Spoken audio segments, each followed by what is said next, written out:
Okay, this is going to be kind of a collage. I'm going to go through the books I've written in the order that I wrote them and talk about them somewhat, each one. Not to really dive into it, but as it is. This is Mutual Transitions. It's the first attempt I made at writing a book. Took a long time, a lot of effort. I learned a lot. And that's the process of being an author. Learning the nuances and how to express, how to be understandable, just the shortcuts. At any rate, this is about a man who was kidnapped, abducted, and taken out to different locations, until they took him out to Arizona, where he was supposed to be killed and made it look like a suicide. And the two idiots that had him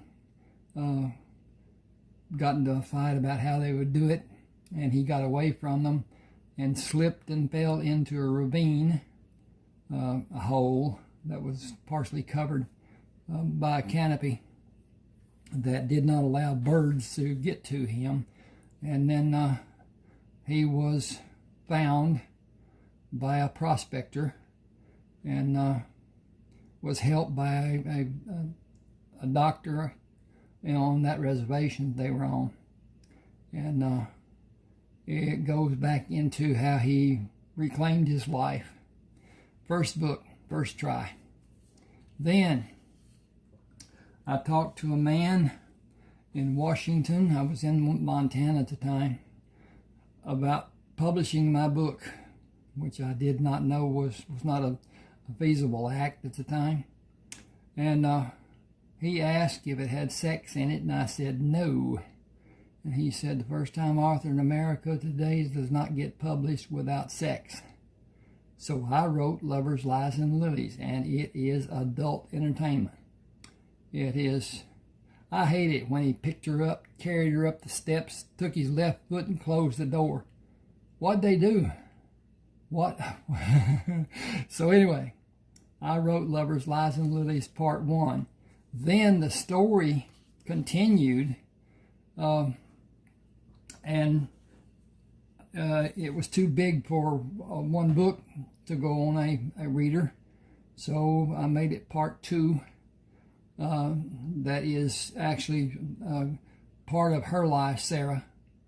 I didn't get into that part.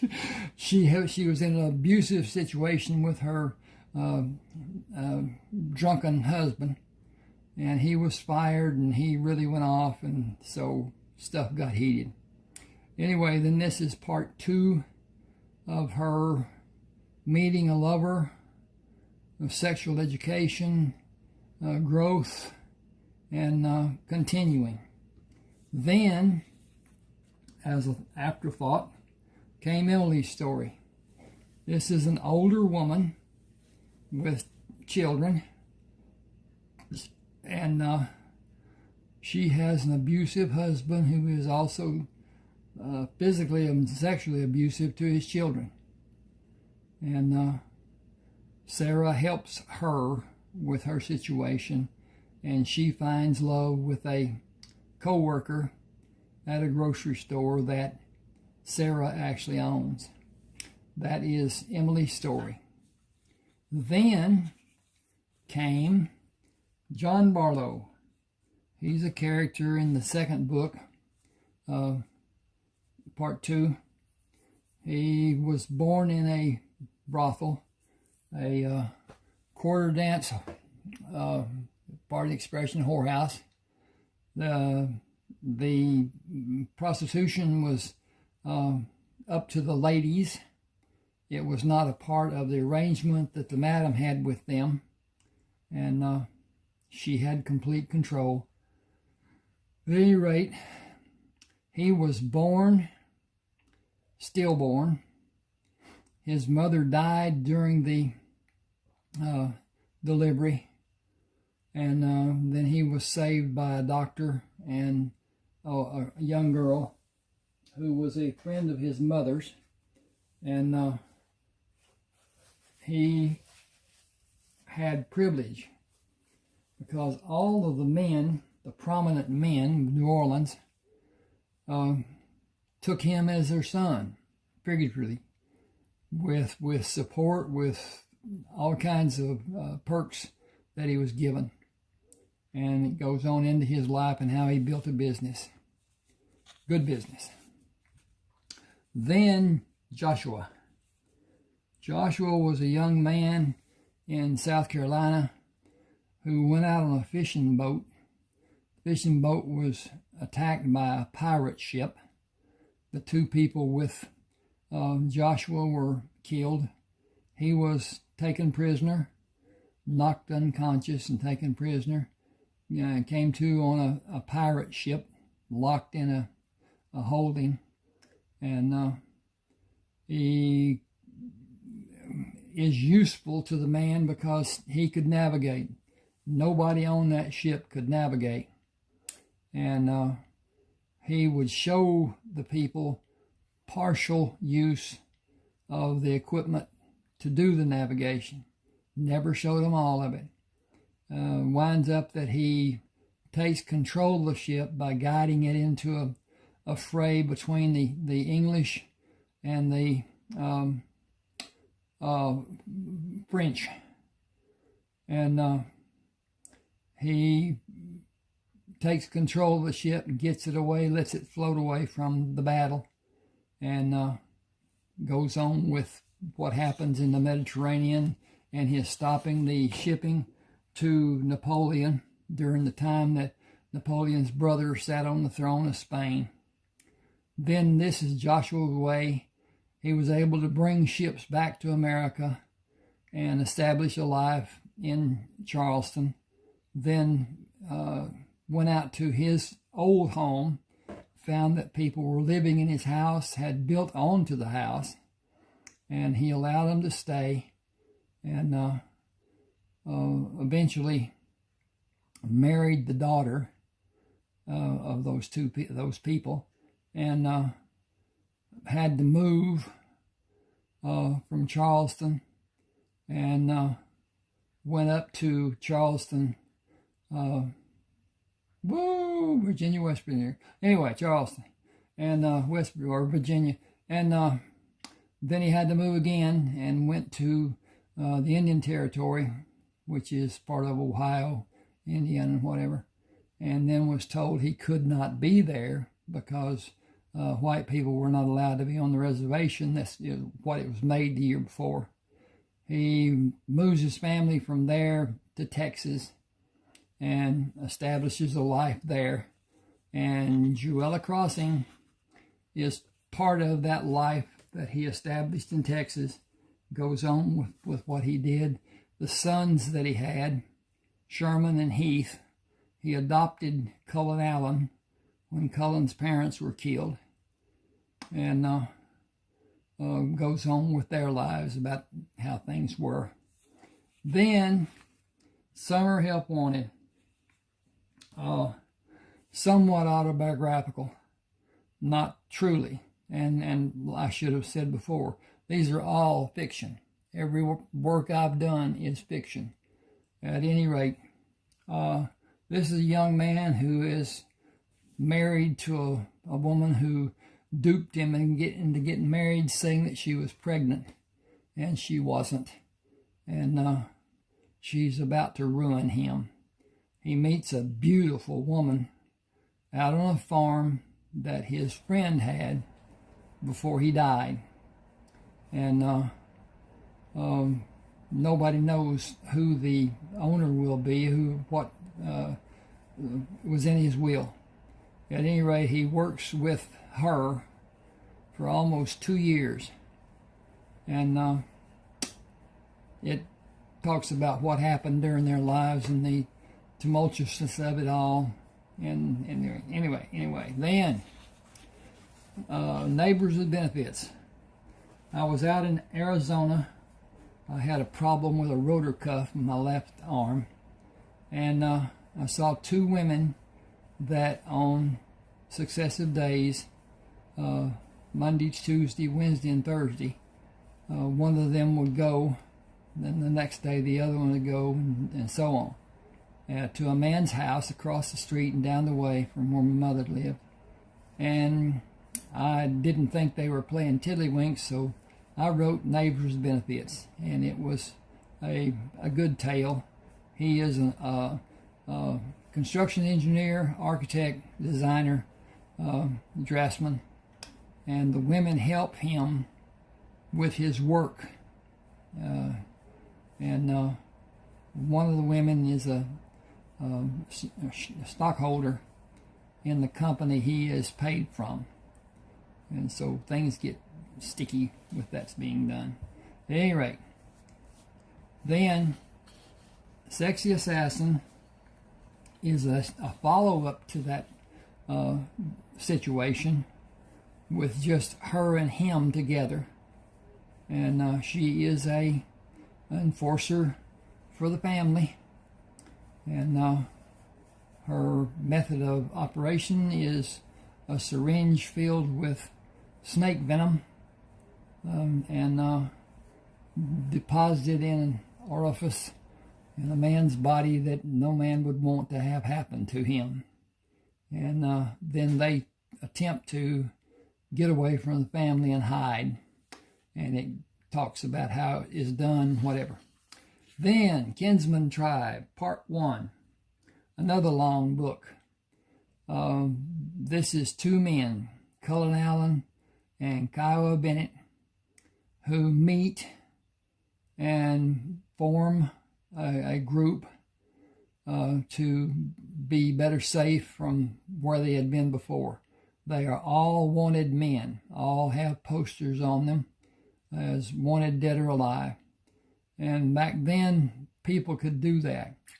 A very powerful man could accuse a man and have his likeness done and his name on a poster and offer a reward for him. They form and they do cattle herding.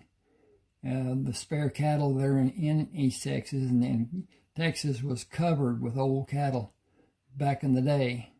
They didn't do anything much with longhorns. Young longhorns, yes, but not old, long longhorns. At any rate, then it goes into their lives, and they make a trip across northern Mexico to get into California, to circumvent the mountains and the deserts and whatever. They took hay in 2 wagons to feed the livestock, and had water and picked up water along the way, and got into California, and then went to the place that they were supposed to meet, Sherman and Heath. And after they met, it goes on with their life and what they did. Then, Buzzard Shields. His name was Morticius Alejandro Shields. His mother wanted him to have more, and so she named him with initials that were Mas. Mas in Spanish is more. Suppose, anyway, I won't go on that. Starts off with him as a young life, a school child, and it showcases his abilities that his father taught him, dance moves and whatever, and stick fighting. In the service, it's called pugil sticks, but in his case, it's not padded on the ends like those pugil sticks are. But at any rate, he works as a carpenter later in his life, and his father died. He got to be lead man for a fixture building company that built fixtures for grocery stores to showcase the food.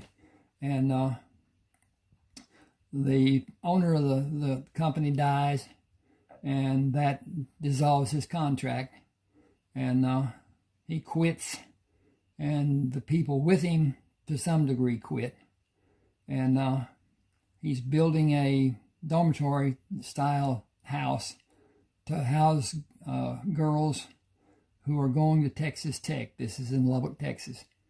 And then he joins the Army Corps of Engineers, working on building barracks at a fort south and east somewhat of Lubbock, and does that for a year, and then he's asked to survey four-state area of Utah, Colorado, New Mexico, and Arizona.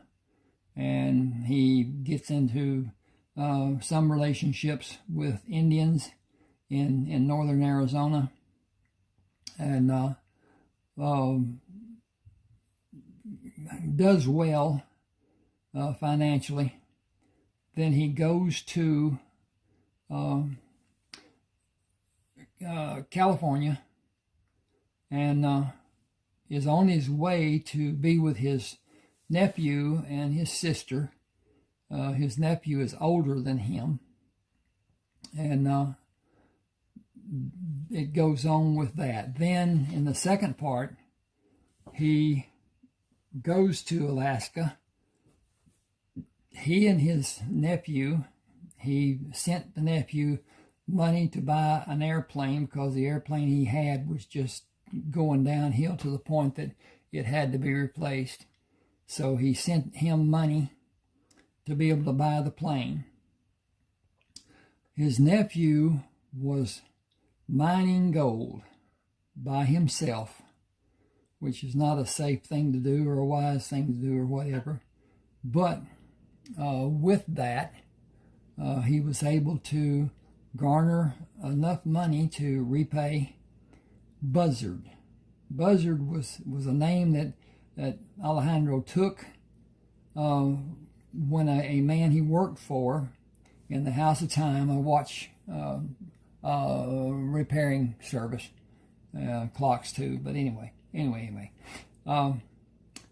he adopted that name just as an out of hand, here it is, we'll do this. So anyway, he and Buzzard go together and mine in a different means than what had been done before, using a sluice and a water distribution, a catcher and distributor. And it grows to be where they actually need help.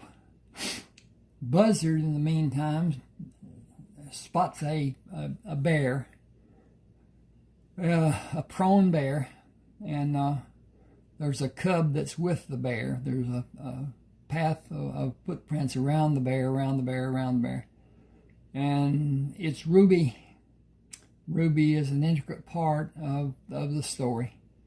So anyway, along with that, he goes back to Arizona to help build a water transfer down from the mountains around the reservation to have water to grow food, and finds Wilson Kramer, not knowing it's Wilson Kramer, but a man with traumatic amnesia. And they live together for a while, and there's a explosion in the mine. Wilson is up at the house getting a new shovels, and Buzzard is in a storage building, and it is knocked flat, and he's under some walls and things that held up that he was in between, such that it didn't actually knock him down. He just went down with it when it blew. And they both leave, both thinking the other's dead. And then that goes on with what happened, how it happened, and he goes back to Alaska. Then they start again. They have some help that finally turns into three brothers helping them, and they mine a lot of gold, millions of dollars worth, and they become two of the richest men in America, he and his nephew, and goes on with what they did with their stuff. Good story. Hurricane Bay.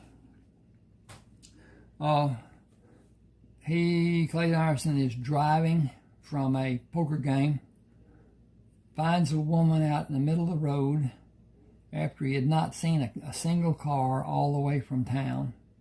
He lives on Hurricane Bay and has a draftsman company, and she helps to some degree. She's the richest person in Orange County, but he doesn't know who she is. He's anyway, it goes on. About his dog Butch and the people that come to help him with the business. This is it's not really a follow-up. It's another story, different story totally.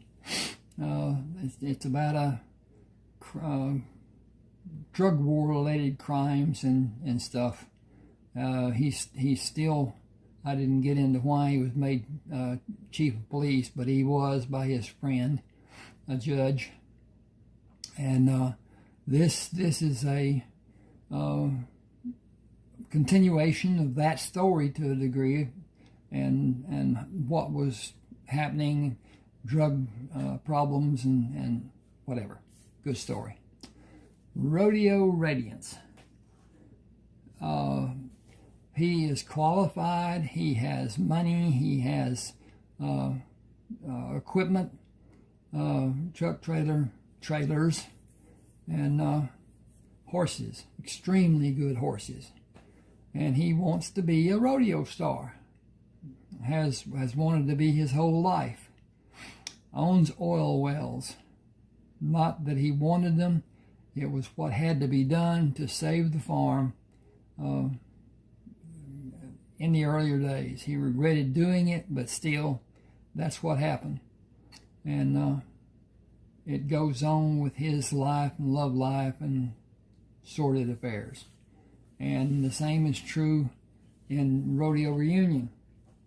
He meets an old friend of his mentors and partners with the man's son in the roping events, bulldogging, and steer wrestling is what they call it now. And they perfect a technique for team roping by the talent that the son of the friend of the mentor has, and how they develop and what they do, and it's a good story. Ooh, Rayford Coleman, Civil War veteran.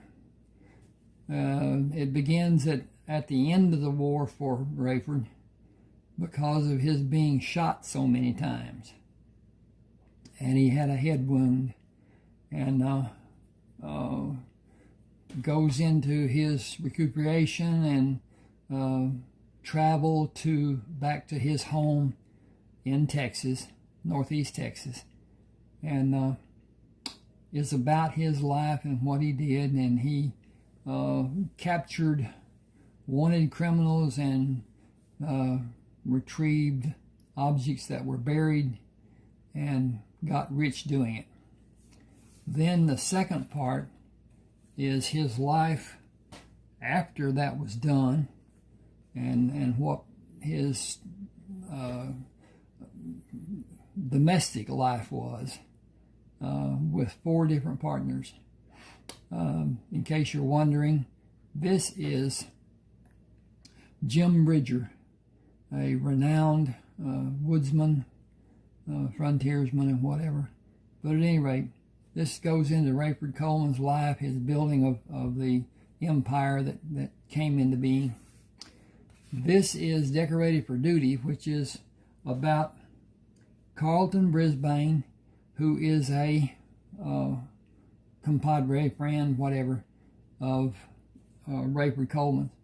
Rayford taught him how to fight without being a target, and it was looked on as a very ungentlemanly, unchivalrously action, and it was a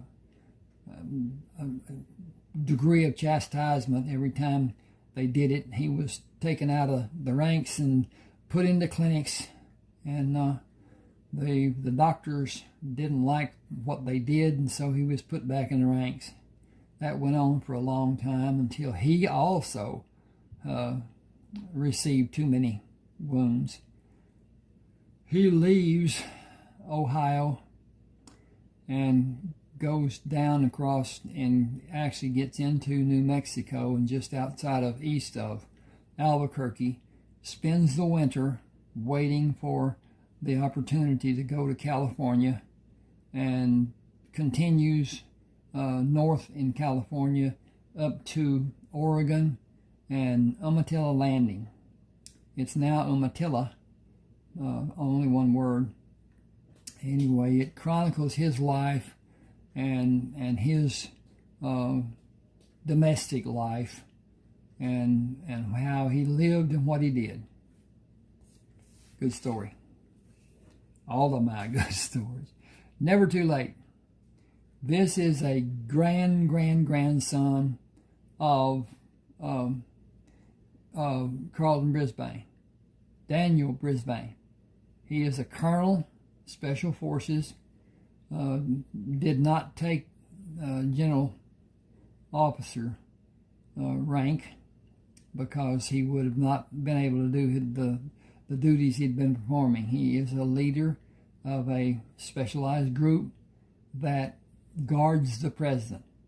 Wherever there is a large degree of elbow rubbing, he and his group monitor that situation. He even stands in the receiving line from time to time. And he is sent to take 3 downed airmen, and his orders don't specify exactly, but it's more or less that he should take them out rather than let them be captured. And he finds out from talking to them what the problem was and how it was caused, and gets into some stuff. Then it goes on with his helping the president and what he does and so forth. It's a good story. Then Sherman. Sherman is the oldest son of Joshua Kramer. He, in this, takes a ship, position of first officer, and has a captain who is inexperienced and somewhat headstrong and very prideful. And they go down across, I'm about to sneeze, hope not, but anyway, maybe a blow. He takes the ship across the Gulf of Mexico from Texas on to Alabama, and across to Tampa Bay, and down to Cuba, and loads the ship with coffee, then goes to Miami and takes part of the coffee load off, and picks up more cargo to go distribute up the coast of Florida and up to Charleston, South Carolina. There he replenishes the load with chemicals and takes the chemicals and distributes them down the same passage he had done on the eastern side of Florida down to Cuba. Picks up another load of coffee all over that ship. They had it severely loaded, and sails to the northern edge of the Yucatan Peninsula, offloads part of the coffee, goes around the peninsula and unloads the rest of the coffee and picks up chemicals, and goes down to South America, and a man asks that he, Jack, and Heath come and visit him for one day, one night. And his mission is to get a manager, hoping to start with to have Sherman. Then with the size that the size that Heath has, he severely wants him. But they both dissent and tell them they have an educated man on the ship that could probably do the job and would want to do the job. As they go back to the ship, he does what they suggest he does, and they are then dispatched with the chemicals that the man has the company, and up and down, up and down, up and down the eastern coast of South America. They don't go past Mount Video and Buenos Aires and then go back north. And they do that for several weeks until the crew is just sick of it. And they go back, they pick up the man, and they haul tail for what will eventually be Hawaii. 2 days out of Hawaii, 2 days coming out of Hawaii, they run into a hurricane. It is terrible. And then after the hurricane is finished, they are pirated. They're set adrift, and a ship that has no navigation on it, no navigator. And he takes over the ship and takes it to San Francisco and then across the bay to what will be their home base. That's Sherman. Heath. Sherman and Heath together go from California back to Texas. Heath takes a ship and takes the families that are there in Texas to California that are, what in the world? Wow, no com. Yahoo.co. At any rate, he takes different families of the members of the Kinsman tribe and takes them around the Horn, around through, and goes up to San Francisco and docks across the bay. And then it goes on from there. Okay, south of the river, a young Native American sees that a sheriff needs help. And with the outlaw bands that are operating in the area, he does his best to dissuade them from coming into town, as a young might do, and then becomes deputy for the sheriff and saves his life several times. But the sheriff was he believed that everything could be handled without violence and whatever, which is not. Anyway. He gives his message that he will not be in at 6 o'clock the following morning, as he had done so many times before, and was going to be a bounty hunter. he had a poster for a man for $900, and a murderer, and he goes to find him and instead finds others and takes them back to have the rewards and goes back again after the man and winds up they partner in being bounty hunters together, and talks about their life and what they did there. Then, Best of Luck. This is a story about a man who was raised on a farm near Rayford Coleman's. Rayford. Yes, his home. Rayford was given, I shouldn't say given, yes, was given. But anyway. He goes off to be a doctor, and Sam, what's Sam's last name? Yeah, okay. Anyway, Sam becomes a doctor. He is enlisted almost by threat into the Union Army, and is with Grant the day that Lee surrendered his sword.